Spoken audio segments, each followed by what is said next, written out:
ಹಾಗೆ ವಾಲ್ಮೀಕಿ ನಿಗಮದ ಅಕ್ರಮ ಬಗೆದಷ್ಟು ಸ್ಫೋಟಕ ಮಾಹಿತಿ ಬಯಲಾಗ್ತಾನೆ ಇದೆ. ದಿನದಿಂದ ದಿನಕ್ಕೆ ಸ್ಫೋಟವಾಗ್ತಾ ಇರುವಂತಹ ಮಾಹಿತಿ, ಒಂದೊಂದೇ ಮಾಹಿತಿ ಹೊರ ಬರ್ತಾನೆ ಇದೆ. ಮನೆ ಗೃಹ ಪ್ರವೇಶದ ದಿನವೇ ಇಡಿ ಲಗ್ಗೆ ಇಟ್ಟಿತ್ತು. ಎಲ್ಲರೂ ಶಾಕ್ ಆಗಿದ್ರು. ರಾಯಚೂರಿನಲ್ಲಿ 4 ಕೋಟಿ ರಹಸ್ಯವನ್ನ ಕೆದಕಿದಾಗ ಒಂದು ಭಯಾನಕ ಸತ್ಯ ಗೊತ್ತಾಗಿದೆ. ದದ್ದಲ್ನ ಸಂಬಂಧಿ ಕಾರ್ತಿಕ್ ಕೋಟ್ಯಾಂತರ ಹಣ ವ್ಯವಹಾರವನ್ನ ನಡೆಸ್ತಾ ಇದ್ರಂತೆ. ಕಾರ್ತಿಕ್ ಮೂಲಕ 4 ಕೋಟಿ ರೂಪಾಯಿ ವ್ಯವಹಾರ ನಡೆದಿದೆ ಅನ್ನುವಂಥದ್ರ ಬಗ್ಗೆ ಮಾಹಿತಿಯನ್ನ ಇಡಿ ಅಧಿಕಾರಿಗಳು ಕಲೆ ಹಾಕಿದ್ದಾರೆ. ರಾಯಚೂರಿನ ಅಸ್ಕಿಹಾಳ ಗ್ರಾಮದಲ್ಲಿ ಒಂದು ಜಮೀನು ಕೂಡ ಖರೀದಿ ಮಾಡಿದಾರಂತೆ. ಅದು ಎಷ್ಟು? 4 ಕೋಟಿ ಕೊಟ್ಟು 3 ಎಕರೆ 30 ಗುಂಟೆ ಜಮೀನನ್ನ ಖರೀದಿ ಮಾಡಿದ್ದಾರೆ. ಸೊ ಇದ್ರ ಬಗ್ಗೆನೂ ಕೂಡ ಈಗ ಇಡಿ ಅಧಿಕಾರಿಗಳು ಮಾಹಿತಿಯನ್ನ ಸಂಗ್ರಹಿಸಿದ್ದಾರೆ. ಕಾರ್ತಿಕ್ ಅನ್ನೋರ ಮೂಲಕ ಈ ಖರೀದಿ ಆಗಿದೆ ಅಂತ ಹೇಳಿ. ದದ್ದಲ್ನ ಸಂಬಂಧಿಯಂತೆ ಕಾರ್ತಿಕ್, ಅವ್ರ ಮುಖಾಂತರ ಕೋಟ್ಯಾಂತರ ರೂಪಾಯಿ ಹಣದ ವಹಿವಾಟು ನಡೆದಿದೆ ಅಂತ ಹೇಳಿ ಕೂಡ ತನಿಖೆ ವೇಳೆ ಗೊತ್ತಾಗಿರುವಂಥ ವಿಚಾರ. ಕಾರ್ತಿಕ್ ಮೂಲಕ 4 ಕೋಟಿ ರೂಪಾಯಿ ವ್ಯವಹಾರ ಗೊತ್ತಾಗಿದೆ.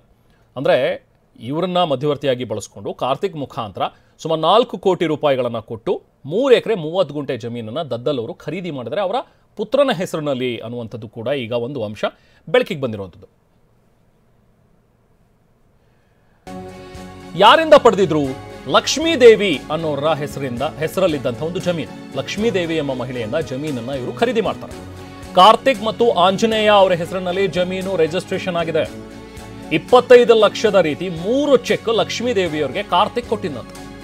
ಉಳಿದ ಹಣವನ್ನ ನಗದು ರೂಪದಲ್ಲಿ ಲಕ್ಷ್ಮೀದೇವಿಯವರಿಗೆ ಸಂದಾಯ ಆಗಿದೆ ಅನ್ನುವಂಥದ್ದು ಈಗ ಸಿಗ್ತಾ ಇರುವಂತಹ ಮಾಹಿತಿ. 4 ಕೋಟಿ ಹಣ ಸಿಗ್ತಾ ಇದ್ದಂತೆ ಹೊಸ ಮನೆಯನ್ನ ಕೂಡ ಕಟ್ಟಿಸಿದ್ರಂತೆ.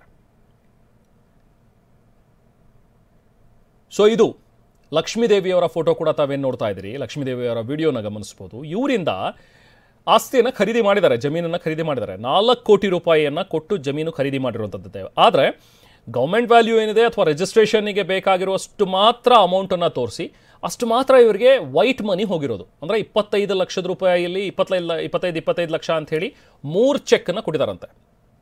ಇನ್ನು ಬಿಟ್ಟಿದ್ದು ಉಳಿದಿದ್ದೆಲ್ಲವೂ ಕೂಡ ಬ್ಲ್ಯಾಕ್ ಮನಿ, ಹಣ ಕ್ಯಾಶ್ ರೂಪದಲ್ಲಿ ಹೋಗಿದೆ ಅಂಥೇಳಿ. ಕೋಟ್ಯಾಂತರ ರೂಪಾಯಿ ಬೆಲೆ ಬಾಳುವಂತಹ ಈ ಜಮೀನು 3 ಕೋಟಿ 4 ಎಕರೆ 30 ಗುಂಟೆ ಜಮೀನು, ಇದಕ್ಕೆ ಇವ್ರು ಕೊಟ್ಟಿರೋದು 25 ಲಕ್ಷ ಅಷ್ಟೇ. ಅಂದರೆ ಚೆಕ್ ರೂಪದಲ್ಲಿ ಕೊಟ್ಟಿರುವಂಥದ್ದು 3 ಎಕರೆ 30 ಗುಂಟೆ ಜಮೀನನ್ನು. ಇನ್ನು ಕಟ್ಟಿಸಿದಂತಹ ಮನೆ ಖರೀದಿ ಮಾಡಿದಂತಹ ಲಕ್ಷ್ಮೀದೇವಿಯವರು ಮನೆ ಖರೀದಿಸಿ ಗೃಹ ಪ್ರವೇಶ ಕೂಡ ಮಾಡ್ತಾ ಇದ್ರಂತೆ ಲಕ್ಷ್ಮೀದೇವಿಯವರು. ಇದೇ ದುಡ್ಡಿನಲ್ಲಿ ಆ ಮನೆ ಖರೀದಿ ಮಾಡಿದ್ದಾರೆ ಅಂತ ಹೇಳಿ. ಗೃಹ ಪ್ರವೇಶದ ದಿನವೇ ಆಗ ಇಡಿ ಅಧಿಕಾರಿಗಳು ಎಂಟ್ರಿ ಕೊಟ್ಟಿದ್ದಾರೆ. ಅಧಿಕಾರಿಗಳು ಮನೆ ಖರೀದಿಸೋದಕ್ಕೆ ಅಂತ ಹಣ ಬಂದಿದ್ದು ಹೇಗೆ ಅನ್ನುವಂಥದ್ದು ಅಧಿಕಾರಿಗಳು ಕೇಳಿರುವಂಥ ಪ್ರಶ್ನೆ. 4 ಕೋಟಿ ರೂಪಾಯಿ ಹಣ ಸ್ವೀಕರಿಸಿದಂತಹ ಲಕ್ಷ್ಮೀದೇವಿಗೆ ಈಗ ಸಂಕಷ್ಟ ಎದುರಾಗಿದೆ. ಅವರು ಕೂಡ ಈಗ ಸಂಕಷ್ಟ ಅನುಭವಿಸ್ತಾ ಇದ್ದಾರೆ. ಇಡಿ ವಿಚಾರಣೆಗೆ ಬನ್ನಿ ಅಂತ ಹೇಳಿ ಲಕ್ಷ್ಮೀದೇವಿಯವರಿಗೂ ಕೂಡ ನೋಟಿಸ್ ಕೊಟ್ಟಿದ್ದಾರೆ ಈಗ. ಸೊ ಈಗ ದದ್ದಲ್ ಸಂಬಂಧಿಯಿಂದ ಹಣ ತಗೊಂಡ್ರಲ್ಲ ಲಕ್ಷ್ಮೀದೇವಿ, ಪಾಪ ಅವ್ರು ಕಣ್ಣೀರು ಹಾಕ್ತಾ ಇದ್ದಾರೆ ಈಗ. ಅಫ್ಕೋರ್ಸ್ ಈಗ ನಿಮ್ಮ ಹತ್ರ ಜಮೀನು ಖರೀದಿ ಮಾಡಿದ್ದಾರೆ ಅಂತ ಹೇಳಿದ್ರೆ ವ್ಯವಹಾರ ಎಲ್ಲವೂ ಕೂಡ ಸರಿ ಇರಬೇಕಲ್ಲ, ಎಲ್ಲವೂ ಕೂಡ ಬ್ಲಾಕ್ ಆ್ಯಂಡ್ ವೈಟಲ್ಲಿ ಇರಬೇಕಿತ್ತಲ್ಲ. ಯಾಕೆ ಡಾಕ್ಯುಮೆಂಟ್ಸಲ್ಲಿ 25 ಲಕ್ಷ 24 ಲಕ್ಷ ತೋರಿಸಿ ಉಳಿದ ಹಣ ಕ್ಯಾಶ್ ರೂಪದಲ್ಲಿ ಯಾಕೆ ಪಡ್ಕೊಂಡ್ರು ಹಾಗಾದರೆ ಲಕ್ಷ್ಮೀದೇವಿಯವರು? ಈ ಪ್ರಶ್ನೆ ಕೂಡ ಕಾಡುತ್ತೆ. ಇಲ್ಲ, ನನಗೆ ಬಂದಿರೋದೇ 25 ಲಕ್ಷ, ನಾನು ಮಾರಿರೋದೇ 25 ಲಕ್ಷಕ್ಕೆ ಅನ್ನುವಂಥದ್ದಾದರೆ ಇಷ್ಟೊಂದು ಐಷಾರಾಮಿಯಾದಂತಹ ಮನೆ, ಇದನ್ನು ನೀವು ಹೆಂಗೆ ಖರೀದಿ ಮಾಡಿದ್ರಿ? ಬರೀ 25 ಲಕ್ಷಕ್ಕೆ ಈ ಐಷಾರಾಮಿ ಮನೆ ಸಿಗ್ತಾ ನಿಮ್ಗೆ ಹಾಗಾದರೆ? ಅಥವಾ ನಿಮ್ಮ ಆದಾಯದ ಮೂಲ ಏನು? ಓಕೆ, ನೀವು ಇವರಿಂದ ದುಡ್ಡು ತೊಗೊಂಡಿಲ್ಲಪ್ಪ ಅನ್ನೋದಾದರೆ ನಿಮ್ಮ ಆದಾಯದ ಮೂಲ ಯಾವುದು? ಹಾಗಾದರೆ ಬೇರೆ ಯಾವ ಮೂಲದಿಂದ ಬಂದಂಥ ಹಣದಲ್ಲಿ ನೀವು ಈ ಮನೆಯನ್ನು ಖರೀದಿ ಮಾಡಿದ್ರಿ ಅಂತ ಸಿಂಪಲ್ ಆದಂಥ ಒಂದು ಪ್ರಶ್ನೆ ಇಡಿ ಅಧಿಕಾರಿಗಳು ಖಂಡಿತವಾಗ್ಲೂ ಲಕ್ಷ್ಮೀದೇವಿಯವರು ಕೇಳ್ತಾರೆ.